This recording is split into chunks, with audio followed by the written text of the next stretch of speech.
नमस्कार, सुप्रभात। मैं हूं लवीना और आप देख रहे हैं ग्रह नक्षत्र और आप। हमारे हिंदू धर्म में पूजा पाठ का एक विशेष भाग है हमारे भगवान को फूल चढ़ाना और उन पर भोग चढ़ाना। और भोग के लिए हम दूध, दही और फल जैसी पवित्र खाने योग्य चीजों को शामिल करते हैं और पूजा के बाद यह भोग प्रसाद के रूप में भक्तों में बांट दिया जाता है। जैसे हमें खाने में कुछ खास चीजों का शौक होता है, वैसे ही भगवानों का भोग के लिए अलग अलग पसंद है। हमारे आज के इस कार्यक्रम में हम आपको बताएंगे कि किस भगवान को कौन सा भोग और फूल प्रिय है। एक पुष्प जो भगवान को करेगा प्रसन्न, एक भोग जो भगवान को करेगा प्रसन्न। कैसे लक्ष्मी होंगी प्रसन्न, खुश होकर देंगी अपार धन। तो चलिए कार्यक्रम को आगे बढ़ाते हुए हम स्वागत करते हैं प्रख्यात नक्षत्र गतान्वेषी डॉक्टर शंकर चरण त्रिपाठी जी का। त्रिपाठी जी, आपका स्टूडियो में बहुत बहुत स्वागत है। प्रणाम। त्रिपाठी जी, आज हम बात कर रहे हैं कि किस भगवान को कौन सा फूल और भोग प्रिय है। ऐसे में हम आपसे जानना चाहेंगे, भगवान गणेश को प्रसन्न करने के लिए हम उन पर कौन सा फूल और भोग चढ़ाएं। प्रथम देवता गणेश। कपित्थ जम्बो अफल चारु भक्षणम। चारु शब्द को आप डिक्शनरी खोज कर देख लें। चारु माने कमल, चारु माने कमलवत नेत्र, चारु माने सुंदर, चारु माने चार की संख्या और चारु माने सामाजिक समरसता और सामाजिक व्यवस्था। यानी गणेश को वेदों के मत में कमल बहुत प्रिय है। आप देखे होंगे कि गणेश और लक्ष्मी कमल सूंड पर लिए हुए और लक्ष्मी हाथ में लिए हुए बहुत प्रिय। उसका कारण है, गणेश को जानवर का यानी हाथी का सिर प्राप्त है और वृश्चिक जानवरों का लग्न होता है, हर जानवर का, जिसमें 24 जोड़ होते हैं वो वृश्चिक है।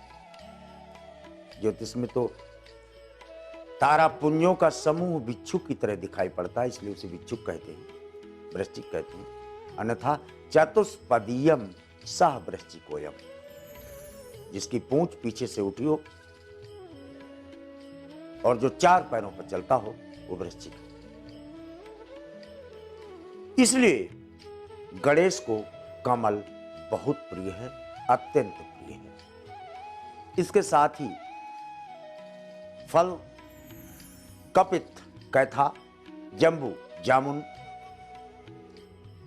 के अलावा पीपल और बरगद की पत्तियां अत्यंत श्रेष्ठ पुनीत मानकर अश्वत्थमेनम अश्वविरूढ़ मूलम, पीपल की पत्तियों को चबाकर यह ज्ञानियों में सर्वश्रेष्ठ कहलाता है गणेश। ये तो आपने बताया कि भगवान गणेश को कमल सबसे प्रिय है। कहा जाता है भगवानों में भोलेनाथ सबसे जल्दी प्रसन्न होते हैं।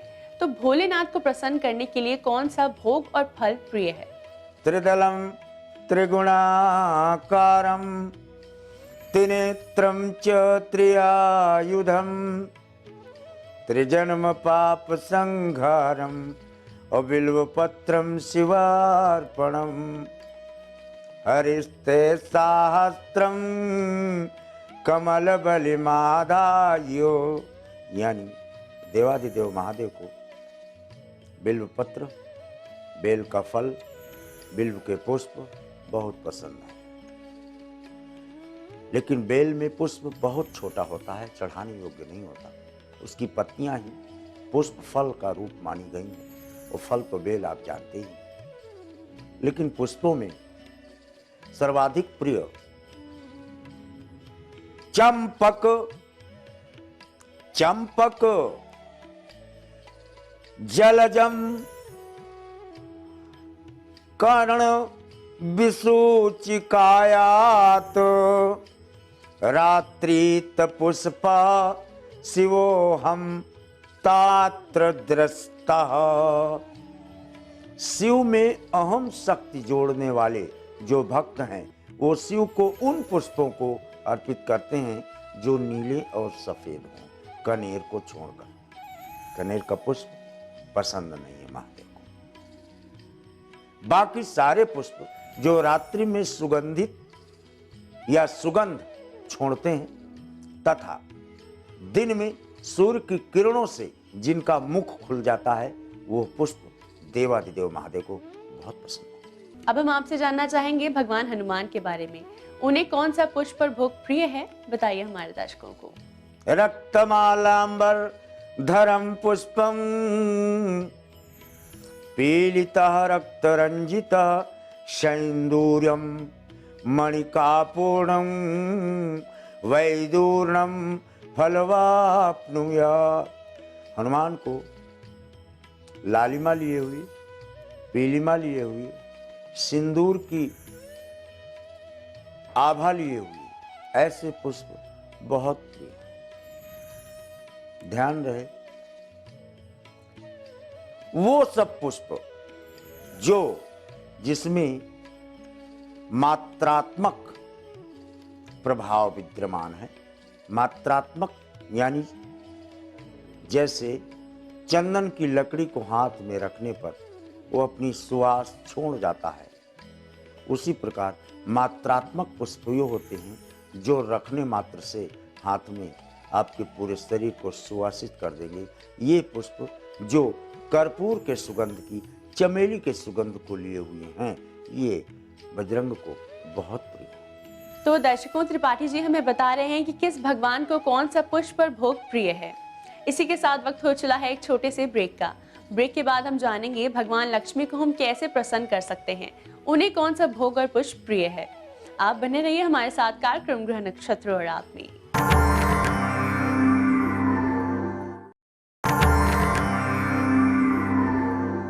स्वागत है आपका ब्रेक के बाद ग्रह नक्षत्र और आप में। भगवान को प्रसन्न करने के कुछ तरीके और भगवान को कौन सा पुष्प और भोग प्रिय है, इसके बारे में हमें बता रहे हैं त्रिपाठी जी।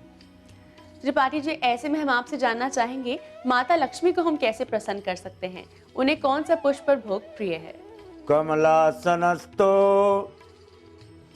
कमलासनस्तो अभिसुणेति भार्या अम्मणि आपूर्णम असा जीवनाथी। जो जो पुष्प जीवनाथ यानी बृहस्पति को पसंद है, जो जो पुष्प सरस्वती को पसंद है, वो सब के सब लक्ष्मी को प्रिय हैं। कमल पर तो ये हमेशा बैठती ही है, कमल पर ये आसन लगाती है।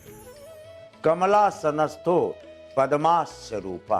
पद्म, पलाश, चंपक, कनेर, बैजंती, रात रानी,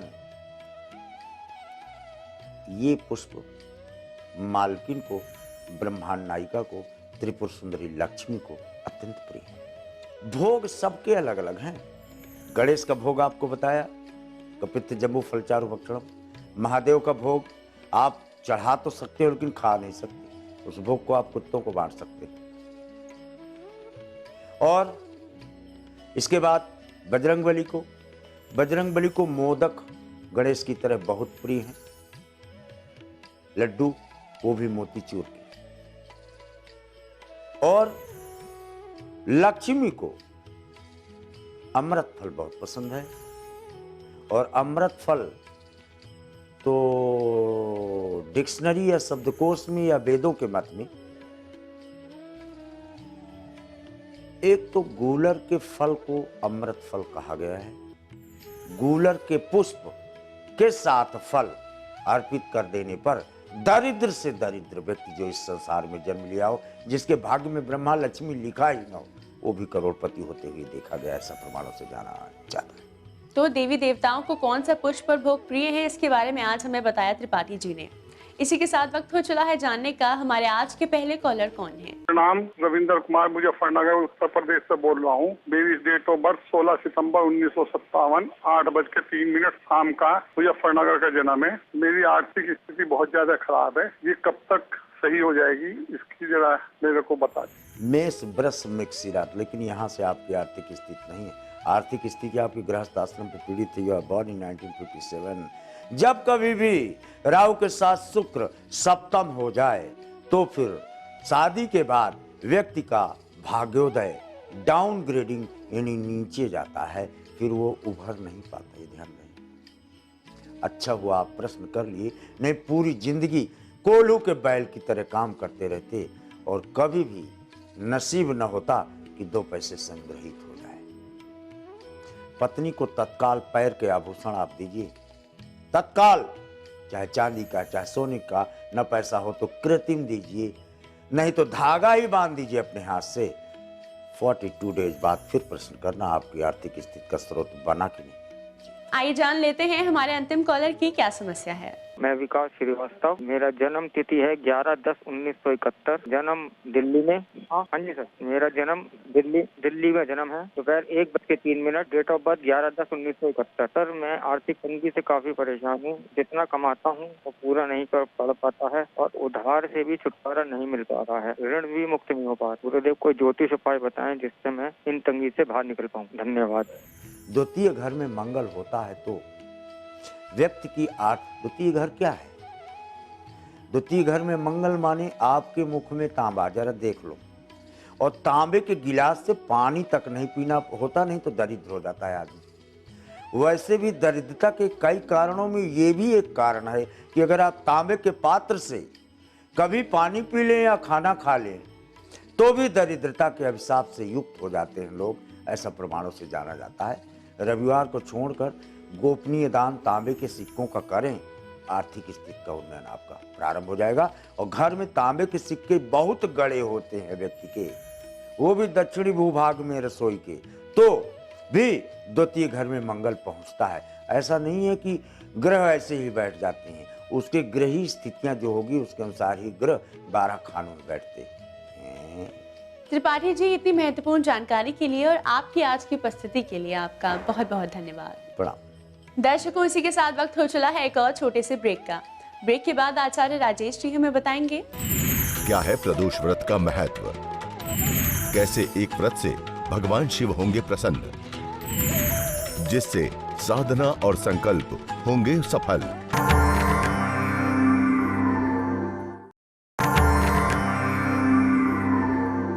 स्वागत है आपका ब्रेक के बाद ग्रह नक्षत्र और आप में। इस समय स्टूडियो में हमारे साथ मौजूद हैं आचार्य राजेश जी। राजेश जी, आपका स्टूडियो में बहुत बहुत स्वागत है। नमस्कार। आज है तारीख 10 जनवरी और दिन है मंगलवार। आइए जानते हैं क्या कहता है आज का पंचांग।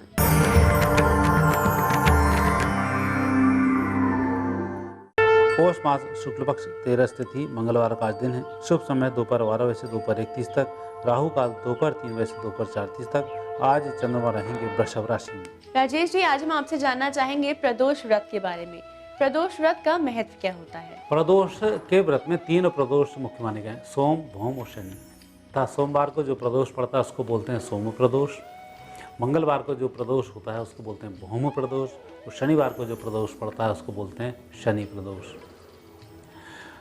इसमें आज हम बात करेंगे भौम प्रदोष की। जब हम कोई साधना कर रहे होते हैं, वैसे हम जब भी कोई मंत्र तंत्र करते हैं तो उसमें साधनाओं का ही विशेष महत्व होता है। हमें कभी भी जब हम अपने वचनों को तोड़ते हैं या हम कोई भी एक संकल्प करते हैं और हमारा संकल्प कभी भी पूरा नहीं होता है, तो ऐसे संकल्प को पूरा करने के लिए भौम प्रदोष का व्रत करना चाहिए। भौम प्रदोष के माध्यम से हमारे संकल्प सदैव ही पूरे होते हैं। संकल्प किसी भी प्रकार का हो सकता है। अब हम आपसे जानना चाहेंगे मेष से कर्क राशि के जातकों के बारे में। आज के दिन उनके लिए क्या खास है, कैसा रहेगा उनका दैनिक राशिफल? मेष राशि वाले व्यक्तियों का आज दिन अच्छा है। आज आपकी वाणी भी बहुत अच्छी है, लोगों से आज संबंध अच्छे सुधरेंगे और इसमें ही आप दिन भर लगे रहेंगे। वृषभ राशि, वृषभ राशि व्यक्तियों का व्यक्तिगत दिन बहुत अच्छा है। आज आप थोड़ा सा स्वार्थ को धारण करें, अपने ही काम को आज तवज्जो दें, अच्छा रहेगा। दूसरे के काम आपके माध्यम से या तो विलंब से होंगे या आपकी थोड़ी सी गलती से काम बिगड़ सकते हैं, लेकिन अपने काम बहुत अच्छे संपन्न होंगे। मिथुन राशि वाले व्यक्तियों का आज दिन खर्चीला होगा। जो धन आने वाला था 2 दिन के लिए वह रुक सकता है और कुछ ऐसे व्यक्तियों से भी आज सामना हो सकता है जिनसे आप चिढ़ रहे हो, परंतु फिर भी लाभ आपको मिलेगा। धीमे धीमे कार्य करते रहें। कर्क राशि, कर्क राशि वाले व्यक्तियों का बहुत अच्छा दिन है और अच्छे लाभ का दिन है। आज आकस्मिक धन लाभ के संकेत बनते हैं और उनके धन की प्राप्ति होगी। भूमि प्रदोष व्रत के बारे में आप बता रहे हैं हमारे दर्शकों को। हम आपसे जानना चाहेंगे कि इस व्रत को पूरा करने के लिए और क्या खास उपाय हैं। आज भौम प्रदोष है। भौम प्रदोष के दिन व्रत करने से स्थायी संपत्ति भी प्राप्त हो जाती है। यदि आपके पास घर नहीं है, यदि आपके पास वाहन नहीं है, यदि आपके पास घर या वाहन से संबंधित कोर्ट कचहरी के मामले चल रहे हैं, तो ऐसे समय में भौम प्रदोष के दिन सायंकाल गाय को बेसन के 5 लड्डू खिलाए जाते हैं। यह लड्डू घर पे ही बनाए जाते हैं, घर के बाहर गाय को खिलाए जाते हैं। ऐसा करने से सभी प्रकार से शुभ लाभ की प्राप्ति हो जाती है। अब हम आपसे जानना चाहेंगे सिंह से वृश्चिक राशि के जातकों के बारे में। आज का दिन उनके लिए क्या खास है, कैसा रहेगा उनका दैनिक राशिफल। सिंह राशि वाले व्यक्तियों का दिन अनुकूल रहेगा। हालांकि सिंह राशि वाले व्यक्ति आज व्यावसायिक सफलता के लिए जद्दोजहद में लगे रहेंगे। कहीं कुछ आपको करना होगा। उसमें दोपहर को भोजन का भी आप ध्यान नहीं दे पाएंगे, लेकिन भोजन आज समय पर करें। कन्या राशि व्यक्तियों का दिन अच्छा है। स्वास्थ्य में भी आज सुधार होगा, परिस्थिति बेहतर रहेगी। तुला राशि व्यक्तियों को आज अपने काम से ही काम रखना चाहिए और निश्चिंत रहकर आप अपने काम करते रहें। सायंकाल तक समस्त कार्य संपन्न होंगे जितने आप चाह रहे हैं। वृश्चिक राशि व्यक्तियों को आज का दिन व्यक्तिगत कार्य संपन्न करने का अच्छा दिन है। वैसे जिन अधिकारियों से आप मिलेंगे, आपकी बात को तवज्जो मिलेगी, आपके काम संपन्न होंगे। पेंडिंग कार्य यदि आपके पास कोई पड़े हुए हैं, उसका आज शुभारंभ करें। वह कार्य भी आपके बहुत जल्दी संपन्न होगी। राजेश जी, आज मंगलवार का दिन है, ऐसे में हमें किन चीजों में सावधानी बरतनी चाहिए, क्या करें और क्या ना करें। भौम प्रदोष के दिन भूमि के अंदर छुपे हुए कीटों को, छोटे छोटे प्राणियों को, जैसे कॉकरोच हैं, चींटी हैं, इन लोगों के लिए शक्कर डालना बहुत अच्छा होता था। चीनी इनको डाली जाती है जो भाग्य को बढ़ाती है। लेकिन भौम प्रदोष के दिन कंस्ट्रक्शन करने वाले व्यक्तियों को आज भूमि नहीं खोदनी चाहिए। भौम प्रदोष के दिन भूमि खोदते हैं तो बहुत बड़ा पातक दोष बनता है। और जिस मकान में भौम प्रदोष को भूमि खोदी जाती है, उसमें रहने में कई प्रकार के दोष बन जाते हैं। अब वक्त हो चला है जानने का अंतिम 4 राशियों के बारे में, यानी धनु से मीन राशि के जातकों के लिए कैसा रहेगा आज का दिन, कैसा है उनका दैनिक राशिफल। धनु राशि व्यक्तियों का मुझे लग रहा है आज सबसे अच्छी राशि धनु राशि ही है। कहीं कोई दिक्कत नहीं है, अच्छी सफलताएं मिल रही हैं। आज मन भी प्रसन्न रहेगा। घर से गुड़ खाकर जाएं। मकर राशि व्यक्ति की आज याददाश्त बहुत अच्छी है और आज आप जिन कामों को कर रहे हैं उनके भविष्य में परिणाम बहुत अच्छे प्राप्त होंगे। इसलिए आप अपनी योजनाओं में कोई परिवर्तन न करें, उस कार्य को करते रहें। दोपहर के बाद थोड़ी स्थिति बन सकती है कि आप किसी मार्ग से विचलित हों, लेकिन आपको विचलित नहीं होना है। कुंभ राशि व्यक्तियों का दिन अच्छा रहेगा और जैसे जैसे दिन बढ़ता जाएगा आपके मन में प्रसन्नता बढ़ेगी और आप स्वस्थ और तंदुरुस्त होते रहेंगे। मीन राशि वाले व्यक्तियों को आज मित्रों के माध्यम से खुशखबरी मिलेगी या वह आपके बहुत सारे कार्य संपन्न करेंगे। अर्थात आज आपके साथ कोई काम में हाथ बटाने वाला मिलेगा और आपको आनंद की अनुभूति होगी।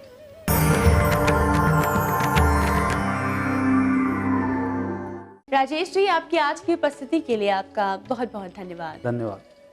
दर्शकों, इसी के साथ वक्त हो चला है आज के एपिसोड को यही समाप्त करने का। कल फिर आपसे मुलाकात होगी इसी समय इसी चैनल पर। तब तक के लिए नमस्कार।